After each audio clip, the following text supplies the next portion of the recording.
ყველანი ვინც ამ კიბეზე ვდგებით ხოლმე ჩვენი ამოცანა ვილაპარაკოთ იმაზე რატო იქნება კატასტროფა და რატო იქნება შეუძლებელი ჩვენი თავისუფალი სივრცის მოშლა. მე დღეს არ ვაპირებ ლექცია წავიკითხო, მე მინდა უბრალოდ ამბები მოვუყვე, იმიტომ რომ ეს ამბები ჩემთვის არის ძალიან პერსონალური. მაგრამ საქმე იმაშია, რომ ასეთი პერსონალური ამბები აქ უმრავლესობას, ვინც ამ სივრცეში არის და არსებობს. ზოგადად ადამიანები თანამედროვე ეპოქაში ძალიან ხშირად ვიცვლით ხოლმე სამსახურებს. ხანდახან იმიტომ მივდივართ სამსახურიდან, რომ არ მოგწონს, ხანდახან იმათ არ მოვწონვართ და გვიშვებენ, ხანდახან რაღაც ობიექტური მიზეზები დგება იმის გამო, რომ სამსახური დავტოვოთ. მაგრამ საქმე იმაშია, რომ ილეონი არ არის უმრავლესობა ჩვენგანისთვის სამსახური. გიგა ზედანიას ამასტინდელი ლექციის პერიფრაზე რო გავაკეთო, ეს არის ჩვენთვის სასიცოცხლო სივრცე. ჩვენი სახლია, სადაც მოვედით თავის დროზე, იმიტომ რომ პატარ-პატარა კუნძულები შეგვექმნა, ერთად აგვეშენებინა რაღაცა და ძალიან მალე ეს სივრცე რაღაცნაირად გაცოცხლდა და გახდა თავისთავად აქტორი, რომელიც მე აქეთ ყვარნახობდა, რომელი სართული უნდა დაგვეშენებინა, რამდენი სართული უნდა დაგვეშენებინა, როგორ გაგვეყვანა დერეფნები ამ სივრცეებს შორის, ისე რომ ეს სივრცე გამხდარიყო ჰარმონიული. უმრავლესობა ჩვენგანს, ვინც ამ სივრცეში გვაქვს, შეგვიძლია ვთქვათ, რომ აქ შევქმენით რაღაც ახალი, გავაკეთეთ რაღაც უნიკალური, ხელი შეუწყოთ რაღაც ქსელების ჩამოყალიბებას, ხელი შეუწყოთ სისტემების ჩამოყალიბებას, ძალიან ბევრ ადამიანს ვასწავლეთ და ძალიან ბევრი რამ ჩვენ თვითონაც ვისწავლეთ და რაც მთავარია, თითქმის ყველა ჩვენგანს გაგვიჩნდა სიამაყის და მიკუთვნებულობის განცდა. ამიტომ ილეონი არის ჩვენთვის ცხოვრების ნაწილი და ცხოვრების ნაწილის დათმობა ესე ადვილი არ არის ხოლმე ზოგადად. მე ჩემ მეგობრებთან ერთად ილეონში, როდესაც მოვედი ბნელ და სისხლიან 2006 წელს, შეგვასახლეს აი მართლა ძალიან ბნელ ოთახებში, ხუმრობა უკვე აღარ არის, იმ ოთახებში მაშინ დიასახლისები საჭმელს ათმობდნენ ხოლმე, ჩვენი ამოცანა იყო, რომ ადრეული ინტერვენციის, ადრეული ჩარევის პროგრამა გაგვევითარებინა და დავიწყეთ 4 ბავშვი და 4 სპეციალისტის გადამზადებით. იქვე იყო ქეთი მაყაშვილის პატარა ცენტრიც, რომელიც მაშინ უკვე აკეთებდა ძალიან პატარა და საინტერესო პროექტებს და დღესაც აგრძელებს ამის კეთებას და ძალიან მალე შემოგვიერთდა აუტიზმის ცენტრი, მაგრამ ეს იყო პატარ-პატარა კუნძულები, რომელიც ჯერ კიდევ არ იყო ერთმანეთთან დაკავშირებული. აი ამ პატარა ცენტრში, ამ პატარა კუნძულზე ჩვენი ნაშოვნი კაპიკებით ვაკეთებდით რემონტს, ვასწავლიდით ამ ბავშვებს და ვსწავლობდით ჩვენ თვითონაც, სახლიდან ვეზიდებოდით სათამაშოებს და აი ესე ნელ-ნელა ვითარდებოდით და დაახლოებით 2 წლის მერე, როცა გადავწყვიტეთ, რომ ძალიან დიდ საერთაშორისო პროექტში მიგვეღო მონაწილეობა, რომელიც ადრეული ინკლუზიური განათლების განვითარებას უკავშირდებოდა, გამოგვიგზავნეს საერთაშორისო ექსპერტი, რომ ენახათ ვინ ვართ, რა ხალხი ვართ, როგორც მე აღმოჩნდა ეს მართლა ძალიან მნიშვნელოვანი და წონიანი ქალი იყო და არის თავის სფეროში. და მახსოვს აი იმ ქალის გაკვირვებული სახე, როდესაც აი ჩვენ გაკეთებულ საქმეებს, ჩვენ კომპეტენციებს, იმას უყურებდა, როგორ ვერ ყვეოდით ამერიკულ და ევროპულ სისტემებში, ადარებდა იმ მართლა ძალიან ღარიბ გარემოს, რომელშიც იმ დროს ვიმყოფებოდით. ჩვენ მაშინ ის პროექტი მოვიგეთ და იმ 5 წლის მანძილზე და დღემდე რაც გავაკეთეთ ინკლუზიური თუ ზოგადად ადრეული განათლების განვითარების მიმართულებით, მე მგონი ცალკე საუბარს იმსახურებს. როგორც გითხარით, თავიდან მივედით იმიტომ, რომ ადრეული ინტერვენციის პროგრამა გაგვევითარებინა საქართველოში. დღეს ადრეული ინტერვენციის პროგრამა არის სოციალური მომსახურების პროგრამების ერთ-ერთი ყველაზე მსხვილი პროგრამა. ის არის დაფუძნებული და დამკვიდრებული საქართველოს მუნიციპალიტეტების ნახევარზე მეტში და ეს ადრეული განვითარების სპეციალისტი არის სახელმწიფოს ყავს შეყვანილი პრიორიტეტული სპეციალობების ნუსხაში. ძალიან მალევე ჩვენ ამ სივრცეში, როგორც უკვე ვთქვი, დავიწყეთ აუტიზმის მეთოდების და პროგრამების და ჩარევების განვითარება და ჩვენი დამსახურება მართლა ძალიან დიდია იმაში, რომ დღეს მთელი ქვეყნის მასშტაბით არსებობს მუნიციპალური პროგრამები აუტიზმის. ჩვენ 10-ზე მეტ სარეაბილიტაციო ცენტრს საქართველოს სხვადასხვა მუნიციპალიტეტში დღემდე უწევთ ძალიან მნიშვნელოვან პროფესიულ სუპერვიზიას. არ ჩამოვთვლი ხა იმ ადამიანების რიცხვს, რამდენიც გადამზადდა ამ მიმართულებით. ბოლო წლებში უკვე დავიწყეთ ფიქრი იმაზე, რომ კიდე უფრო დაგვეხვეწა და გაგვევითარებინა ეს მიმართულება, დაგვეკავშირებინა ის ამერიკულ და ევროპულ საერთაშორისო სერტიფიცირების სისტემებთან და დღეს უკვე 95 ადამიანია გადამზადებული და 34 მათგანს აქვს საერთაშორისო სერტიფიკატი.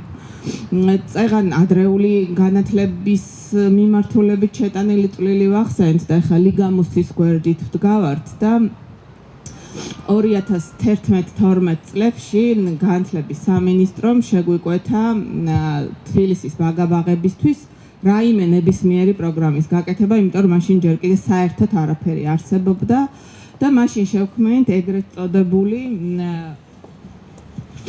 აქტივობათა წიგნი, ყვითელი წიგნი, რომელიც ლიგამუსის ბესტსელერებში პირველ ადგილზე იყო დაახლოებით 5-6 წლის განმავლობაში, იმიტომ რომ თბილისის მიბაძვით მერე საქართველოს ყველა მუნიციპალიტეტმა ეს წიგნი წაიღო და გაიხადა, ასე ვთქვათ, სახელმძღვანელოდ ადრეულ განათლებაში.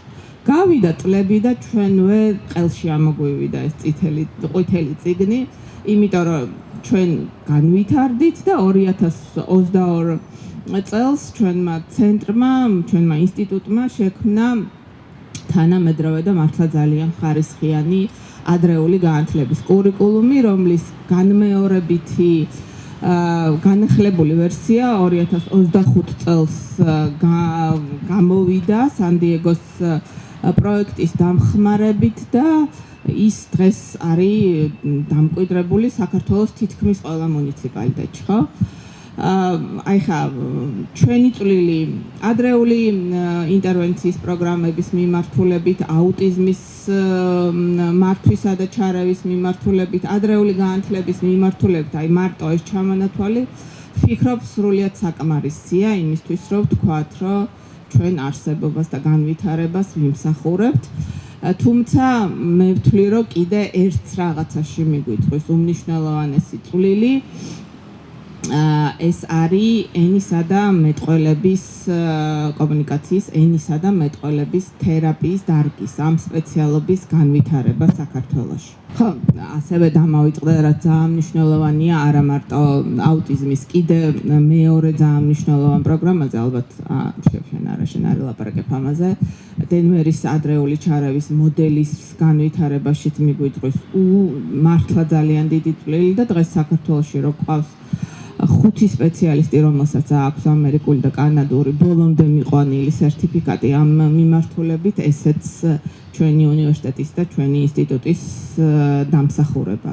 კომუნიკაციის ენისა და მეტყველების თერაპიის პროგრამის განვითარებაზე ფიქრი დავიწყეთ 2014 წელს ჩვენი პირველი თაობის სტუდენტების, ნევროლოგ მაია გაბუნიას და ჩვენი ძალიან ახლო და ძვირფასი პორტუგალიელი მეგობრის ენისა და მეტყველების თერაპევტის ჟოაო კანოსა დიასის წახალისებით, ასე ვთქვათ და სხვა შორის ჟოაო 2 დღეში ისევ ჩამოვა საქართველოში მონაწილეობა, რომ მიიღოს იმ კონფერენციაში, რომელსაც ჩვენ ყოველწლიურად ვაწყობთ ხოლმე და ენისა და მეტყველების თერაპიის ევროპულ დღესთან დაკავშირებით და ყოველ წელს ჩვენი უნივერსიტეტის დიდი დარბაზი სავსეა ხოლმე დაინტერესებული ხალხით.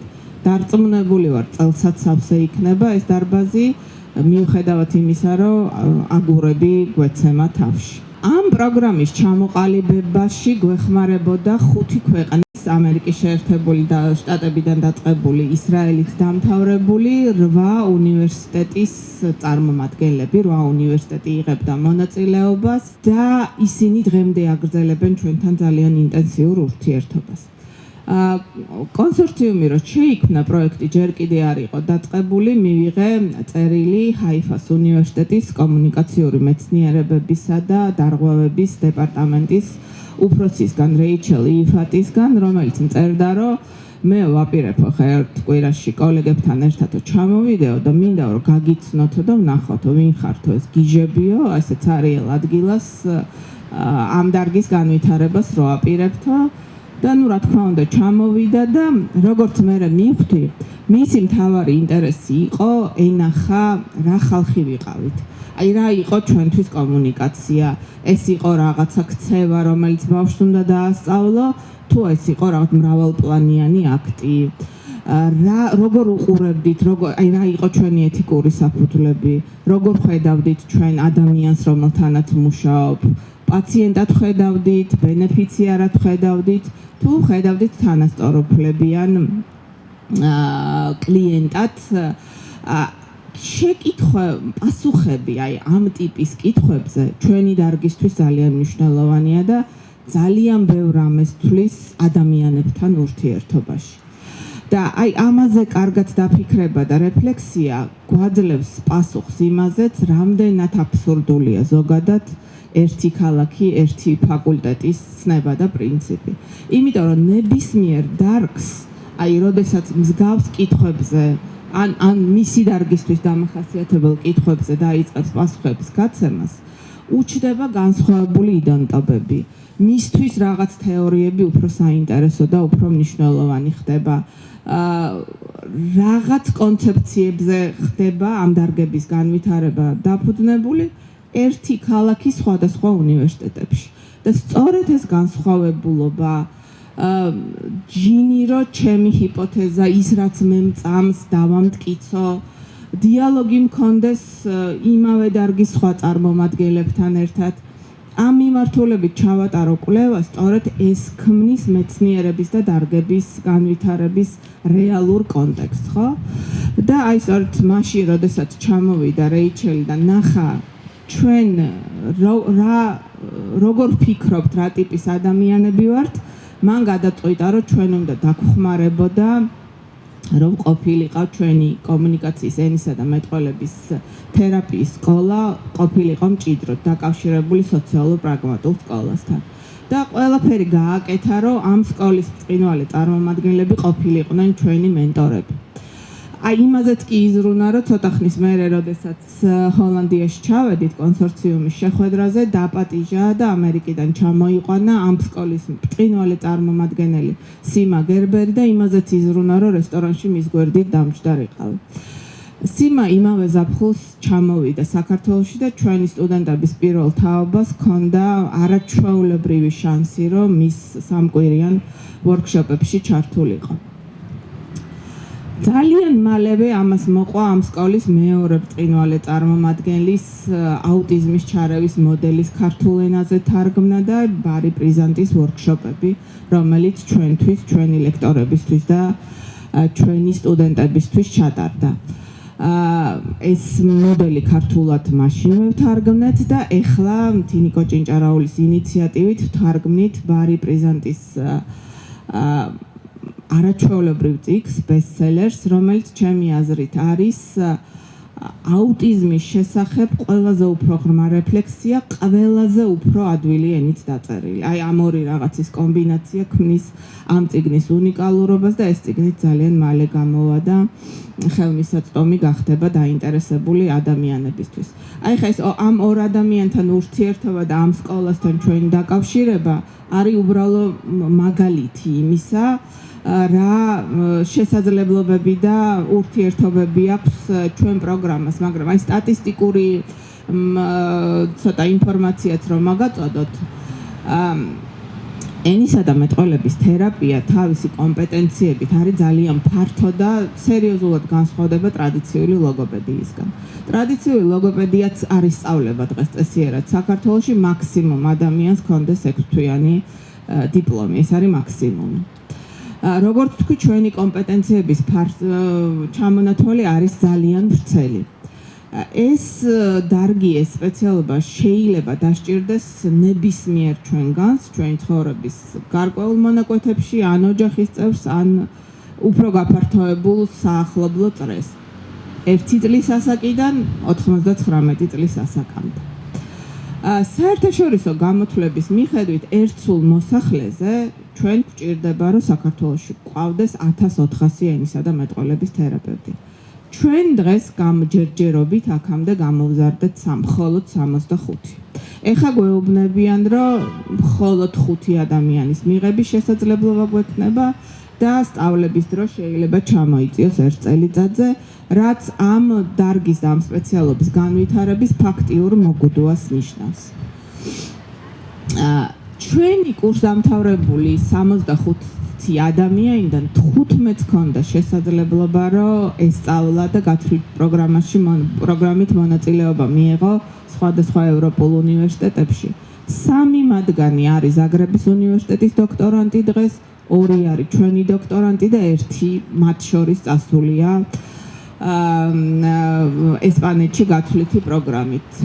ჩვენმა კურსდამთავრებულებმა შექმნეს პროფესიული კავშირი და ბევრმა თქვენგანმა ალბათ გაიგონა მათი ძალიან ძლიერი ხმა ჩვენს მხარდასაჭერად. სხვათა შორის ახლა ძალიან ცოტა მათგანი არის დღეს აქ, თითქმის არც ერთი არ არის, ერთადერთი მიზეზის გამო, იმიტომ რომ ყველა 100% არის 100% დაკავებული, დასაქმებული, ისინი არიან ძალიან მოთხოვნადი ადამიანები, თავის პროფესიაზე უზომოდ შეყვარებული და განვითარებაზე ორიენტირებული ხალხი. ამ პროგრამის განვითარებამ, ასევე კლინიკური ფსიქოლოგიის პროგრამის განვითარებამ მოგცა საშუალება ძალიან ბევრი რამის გამოცდისა და ძალიან ბევრი მიმართულებით კვლევების ჩატარებისა და კიდე ერთი ძალიან მნიშვნელოვანი რამ, რატო არის ჩვენი ახალგაზრდა უნივერსიტეტი აიმ ძალიან მნიშვნელოვანი ტრადიციების გამგრძელებელი, ევროპული საუნივერსიტეტო ტრადიციების გამგრძელებელი, აიმ ერთი მაგალითიდანაც ჩანს. თქვენ ალბათ ყველამ კარგად იცით ქალბატონი ნათელა იმედაძის სახელი, რომელიც პუშკინის უნივერსიტეტის ფსიქოლოგიის სკოლის მართლმწყინველი წარმომადგენელი იყო.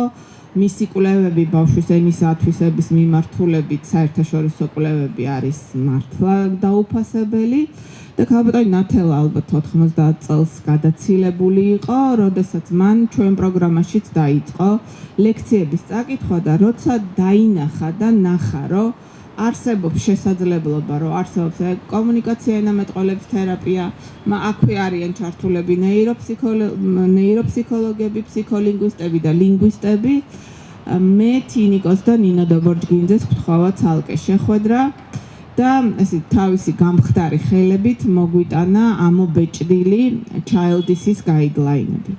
Childis-ის გაიდლაინები არის საერთაშორისო გაიდლაინები იმის შესახებ, როგორ შექმნა ბავშვის ენის ათვისების, როგორ შექმნა და ანოტაცია როგორ გაუკეთო ბავშვის ენის ათვისების კორპუსს და აი სწორედ ნათელა იმედაძე იყო ჩვენი ბიძგი იმისა, რომ დაგვეწყო ბავშვის ენის ათვისების კორპუსის შექმნა. დღეს ჩვენ გვაქვს ბავშვის ენის ათვისების უზარმაზარი კორპუსი 1 წლიდან 5 წლამდე ყოველ თვეს 4 ბავშვის 4 საათიანი ჩანაწერი.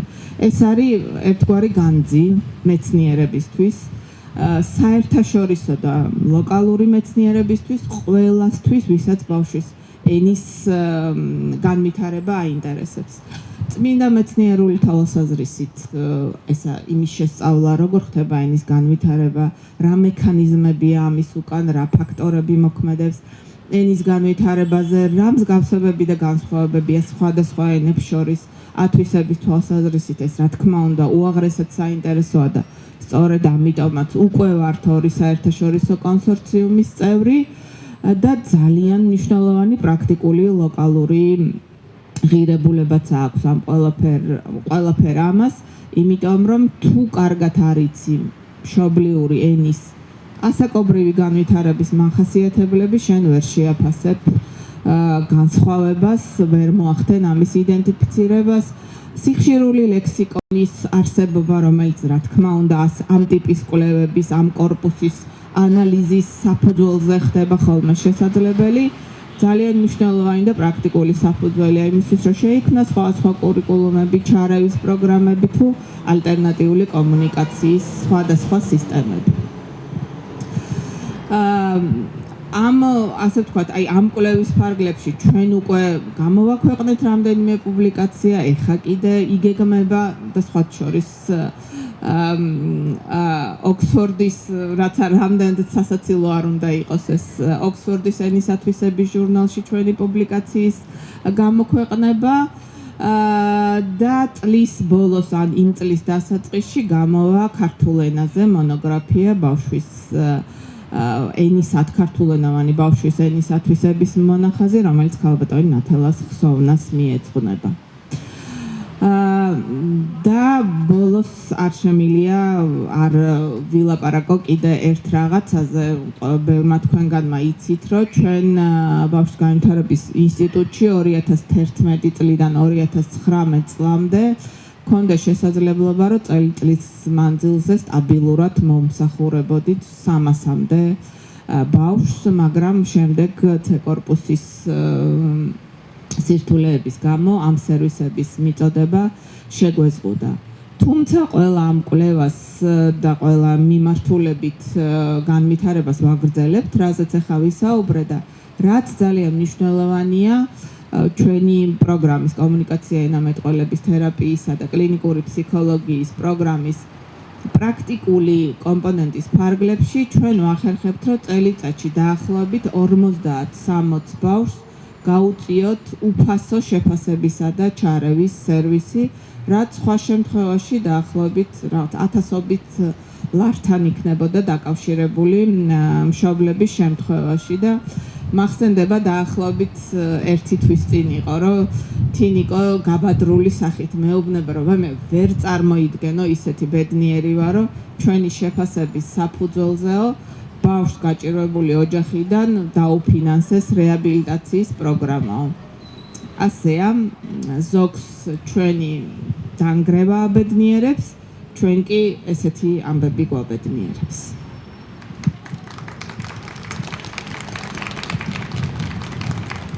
ეხლა მოვუსმინოთ ელენე ლურსმანაშვილს, ჩვენს კურსდამთავრებულს და ძალიან დიდი მადლობა მას, რომ მართლა ძალიან გადატვირთული და გრაფიკის მიუხედავად დაგვთანხმდა, რომ ჩვენთან ელაპარაკა.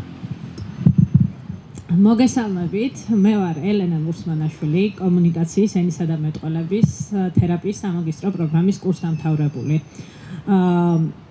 ალბათ პირველი არ ვიქნები და გამონაკლისი ვინც იტყვის იმას, რომ ჩემთვის ძალიან ემოციური აქ დგომა და ამ თემებზე საუბარი და მეორე მხრივ ძალიან უცნაური, იმიტომ რომ რამდენიმე წლის წინ ალბათ ვინმეს ჩემთან რომ ესაუბრა და მსგავსი სცენარები განეხილა, ამას ვერ წარმოვიდგენდი ყველაზე სარკასტულ სიზმარშიც, მაგრამ როგორც ჩანს, ჩვენი ყოველდღიურობა სიურპრიზებით არის სავსე და ხანდახან პარადოქსული მოულოდნელობებითაც.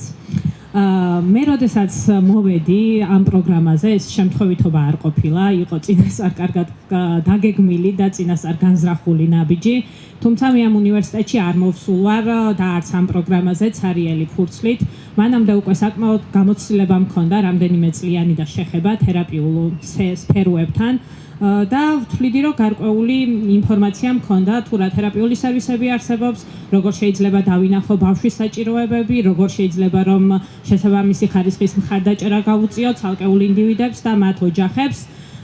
მაგრამ მინდა რომ დღევანდელი ჩემი მონოლოგი ძალიან გულწრფელი იყოს, ამიტომ გულწრფელად ვიტყვი, რომ ამ პროგრამაზე მოხვედრის შემდეგ ჩემი ხედვა შეიცვალა 180 გრადუსით და არა მარტო პროფესიული კუთხით, არამედ ჩვეულებრივი რიგითი ადამიანის და კუთხით, პიროვნული კუთხით. კომუნიკაციის ენისა და მეტყველების თერაპია არ არის მხოლოდ ცალკე თეორიული მიმართულება ან რაიმე დისციპლინა. ეს არის ისეთ ღირებულებებზე დაფუძნებული პროგრამა, რომელიც მოიცავს ცალკეული ინდივიდების და ოჯახების კეთილდღეობაზე ზრუნვას, მათთვის შესაძლებლობების ძიებას და შემდეგ ამ შესაძლებლობების მიწოდებას.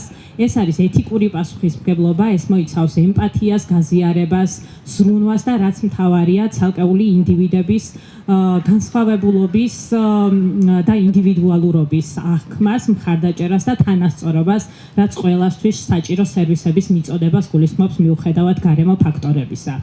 მე ასევე მინდა ვთქვა, რომ ილიას უნივერსიტეტი არ ყოფილა ჩემთვის პირველი უნივერსიტეტი, რომელშიც შევაბიჯე და მე ძალიან დიდი პატივისცემა მინდა გამოვხატო ყველა სხვა სახელმწიფო თუ კერძო დაწესებულების მიმართ, მაგრამ პირადად ჩემთვის ეს არის სივრცე, სადაც პირველად ვიგრძენი, რომ აკადემიური დამოუკიდებლობა, განსხვავებული აზრის გამოთქმა, ეს შეიძლება არ იყოს მხოლოდ ლამაზად შეფუთული სიტყვები, არამედ ეს შეიძლება იყოს ჩვენი ყოველდღიურობის ნაწილი.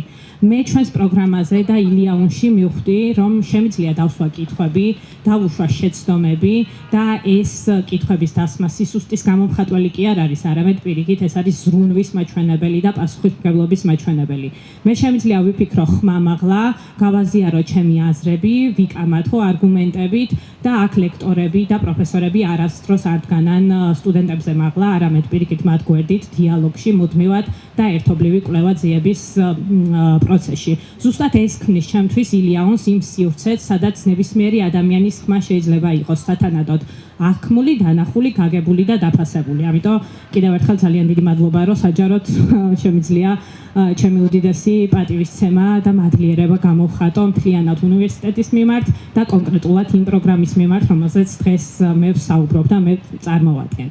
ეხლა უფრო მინდა ვიწროდ შევეხო და სპეციფიურ ფაქტორებს გავუსმა ხაზი, რატომ არის ჩემთვის ეს პროგრამა ძალიან დიდი მნიშვნელობის მატარებელი. ქალბატონმა ნინომ უკვე ახსენა და მეც მინდა ხაზი გავუსვა, რომ არც ერთი კურსდამთავრებულისთვის ეს პროფესია არ არის მხოლოდ უნივერსიტეტი არ არის მხოლოდ დიპლომის გამცემი ორგანო. ეს წარმოადგენს ჩვენ ღირებულებებს და მართლა მაცოცხლებელ ძალას და ცხოვრების საზრის, რომელიც საშუალებას გვაძლევს, რომ რაღაც ღირებული შევქმნათ და ვიზრუნოთ მართლა თითოეული ინდივიდებისთვის შესაბამისი მხარდაჭერის აღმოჩენისთვის.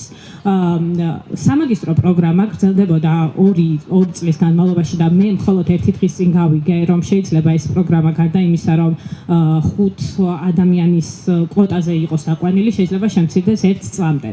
ჩემთვის პირად გამოცდილებით 2 წლიანი პროცესი იყო ძალიან ინტენსიური, რთული და პასუხისმგებლობით სავსე გზა. ზოგადად თერაპევტად რომ ჩამოყალიბდე, ეს არ გულისხმობს პროგრამამ გადმოგცეს შენ თეორიული ბაზისი და შემდეგ უკვე შენ შედეგი, როგორც პროფესიონალი და მზად ხარ კარი გაუღო, მიიღო შენი კლიენტი შენს თერაპიულ სივრცეში და აღმოუჩინო შესაბამისი მხარდაჭერა.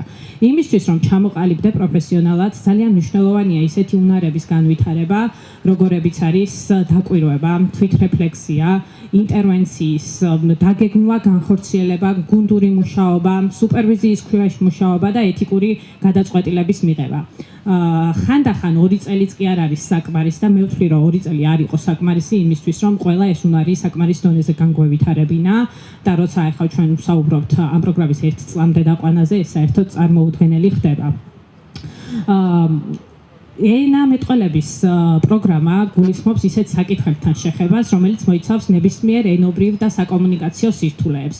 ეს მოიცავს ასევე ყლაპვის, წოვის, ორალ-მოტორულ სირთულეებს, ასევე გულისხმობს იმ ადამიანებთან მუშაობას, რომლებმაც გადაიტანეს ინსულტი და როგორ მიმდინარეობს შემდეგ ეს კომუნიკაციის პროცესი და ენობრივი პროცესები მათ შემთხვევაში. ასევე მაგალითად მოიცავს ენაბორძიგს და ასე შემდეგ.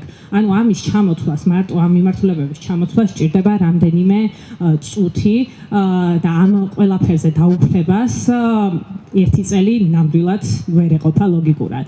ასევე მე მინდა ხაზი გავუსვა იმას, რომ დღესდღეობით თუ კი გადავხედავთ თუნდაც თბილისში არსებულ ცენტრების რაოდენობას, რაც არც თუ ისე ცოტაა და შემდეგ გადავხედავთ სერვისის მიწოდების და მოთხოვნის თანაფარდობას, დამიჯერეთ, რომ ამას არ დასჭირდება არანაირი დიდი ბაზრის კვლევა და ექსპერტების ჩართვა, რომ ჩვენ მარტივი ლოგიკური დასკვნები გამოვიტანოთ, თუ როგორი არის ეს თანაფარდობა. ჩემთვის პირადად ყველაზე სამწუხარო ამ პროცესებში არის ის, რომ შემცირებული საათები და შემცირებული წლები ამ პროგრამაზე პირდაპირ პროპორციულად უკავშირდება შემცირებულ სუპერვიზიის შესაძლებლობას, შემცირებულ საათებს იმისთვის, რომ ჩვენ დრო გქონდეს თვითრეფლექსიისთვის, როგორც აღნიშნე, ეს ერთ-ერთი მნიშვნელოვანი კომპონენტია და სხვათა შორის ამ პროგრამის ფარგლებში გავიგე მე პირველად თვითრეფლექსია თურმე რა მნიშვნელოვანი ყოფილა ზოგადად ნებისმიერ საქმიანობაში.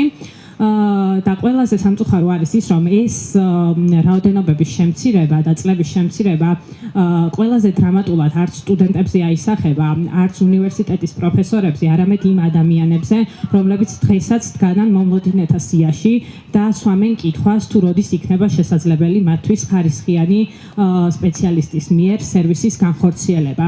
და ყველა ის დისციპლინა, რომელიც მე ჩამოვთვალე, არ არის მხოლოდ ფურცლებზე ამოკითხული და ლიტერატურიდან გადმოღებული. მეგობრებო, ეს ადამიანები ცხოვრობენ ჩვენ გვერდით ამ დიაგნოზებით, ჩვენთან ერთად დადიან სკოლებში, ბაღებში, სამსახურებში და უბრალოდ მათთვის სასიცოცხლოდ მნიშვნელოვანია ხარისხიანი სერვისების მიწოდება, რაც სამწუხაროდ შეუძლებელი ხდება ამ დაგეგმილი რეფორმების ფარგლებში.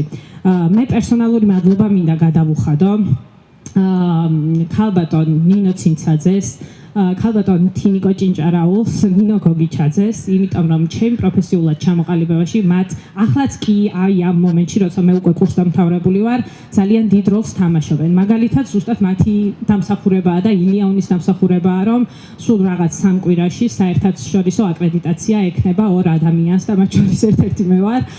ისეთი ახალი მიმართულებით, როგორც არის ვიდეო ინტერაქციული გაწყოლა, რომელიც მიზნად ისახავს მშობლების გაძლიერებას და მხარდაჭერას და ეს არის ერთ-ერთი ყველაზე მოწყვლადი და სენსიტიური ჯგუფი ჩვენს ქვეყანაში, თუ კი გავითვალისწინებთ მით უმეტეს ჩვენს გარშემო არსებულ ყოფის სირთულეებს და ყოველდღიურ გამოწვევებს. ამიტომ მე უბრალოდ ვერც დავუშვებ, რომ ჩვენ უბრალოდ ეს ლექციების კურსები ვატაროთ ილია-უნის წინ და უბრალოდ მიიღეთ ჩემი მხარდაჭერა, ჩემი პატივისცემა და მე ვფიქრობ, რომ ერთობლივი შრომით და ბრძოლით მიიღწევა ის შედეგები, რაც აქამდე უკვე მიგიღიათ და დარწმუნებული ვარ, რომ მომავალშიც ასე გაგრძელდება და დიდი მადლობა მოსმენისთვის. ძალიან დიდი მადლობა. აი ესეთი სტუდენტები გვყავს ჩვენ. ვინმე სხვა არ უნდა რამის თქმა, დამატება, ხო არა გაქვთ ვინმე სურვილი? ეთი მოხალთ?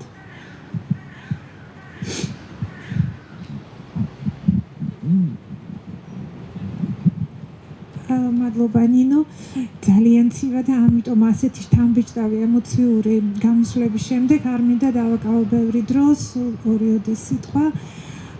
ნინო მახსენა, რომ როდესაც ილია-უნი იწყებდა თავის ცხოველყოფილობას, ასე ვთქვათ, დიახ, აქ რაღაცები უკვე იყო ნამდვილად შექმნილი მნიშვნელოვანი სულხან-საბას პედაგოგიურ უნივერსიტეტში და ეს იყო 2 დიდი პროექტი, რომელიც განხორციელდა. პირველი პროექტი ეს იყო ინკლუზიასთან დაკავშირებით. წარმოიდგინეთ, ეს არის 2001 წელი. და აი ამ დროს ინკლუზია ეს არის ძალიან სპეციალური საგანმანათლებლო საჭიროების მქონე ადამიანების ჩართულობა ჩვეულებრივ საგანმანათლებლო პროცესში და მათი მხარდაჭერა ეს იყო ძალიან ესეთი თითქმის დაუჯერებელი ამბავი, მაგრამ სწორედ ამ წლებში შეიქმნა ის ლაბორატორია, რომელსაც ერქვა განსაკუთრებულ მოსწავლეთა განათლების კონსულტირებისა და რეაბილიტაციის ცენტრი. ნინომ ეს ახსენა, მაგრამ აი იმ პერიოდში, როდესაც მოხდა ეს ცვლილება, გადასვლა, ხო, პედაგოგიური უნივერსიტეტიდან ილიას უნივერსიტეტის შემადგენლობაში, მოხდა გაურკვეველი რაღაცეები. ანუ ეს ლაბორატორია მთლიანად გაიძარცვა და თითქმის არ იყო იმის რწმენა და აი რაღაცნაირად იმედი, რომ ეს ყველაფერი განხორციელდებოდა, მაგრამ მოხდა სრულიად საპირისპირო. მოხდა ის, რომ ის პატარა, ასე ვთქვათ, ნაპერწკალი, რომელიც უკვე არსებობდა, სწორედ ბავშვის განვითარების ინსტიტუტის ფარგლებში გაძლიერდა და გამრავალფეროვდა. ამას დაემატა ოკუპაციური თერაპიის ტემპუსის პროექტი, საიდანაც ილიას უნივერსიტეტს დარჩა ძალიან მნიშვნელოვანი ნაწილი პროგრამა, ეს არის ტრანზიტული პერიოდის მართვა, ანუ ბავშვობიდან მოზარდობას დასრულობაში გარდასვლის პერიოდის მართვა, სპეციალური საგანმანათლებლო საჭიროების მქონე ადამიანების შემთხვევაში და რაც მთავარია, მათი მხარდაჭერითი დასაქმება. იცით, როცა ჩვენ ვამზადებთ ბავშვებს, როცა ჩვენ ასე ბევრს ვშრომობთ, რომ მათ მიიღონ თავისი კუთვნილი, ასე ვთქვათ, უფლებების განხორციელების შესაძლებლობა, ეს აუცილებლად უნდა გაგრძელდეს ბოლომდე. იმიტომ რომ ბავშვები ეჩვევიან იმას, რომ ისინი ნაწილები არიან საზოგადოების და აუცილებელია, რომ შემდგომშიც, როცა ისინი უკვე გადადიან ზრდასრულობის პერიოდში, ეს დამოკიდებულება სამყაროსადმი არ გაუცრუდეთ. იმედის გაცვლება ყოველთვის ძალიან მძიმეა და ამ შემთხვევაშიც ძალიან მძიმეა.